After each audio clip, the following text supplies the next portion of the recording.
решает Понимаете, ну надо решить действительно доверие. работу пессимистов.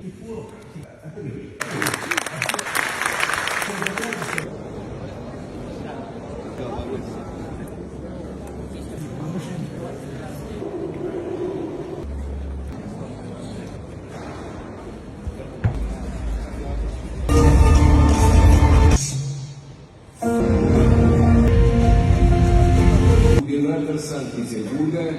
Рад приветствовать вас, Россия. Свободно. Санкт-Петербургский международный экономический форум – это очень знаковое мероприятие в экономической жизни Российской Федерации, других государств. Республика Абхазия практически на ежегодной основе также принимает участие в работе. Экономика Абхазии интегрирована в экономику Российской Федерации. Для нас, безусловно, важно понимать, каковы тенденции, какие риски и какие очевидные преимущества можно в этой связи видеть или использовать для развития экономики Абхазии.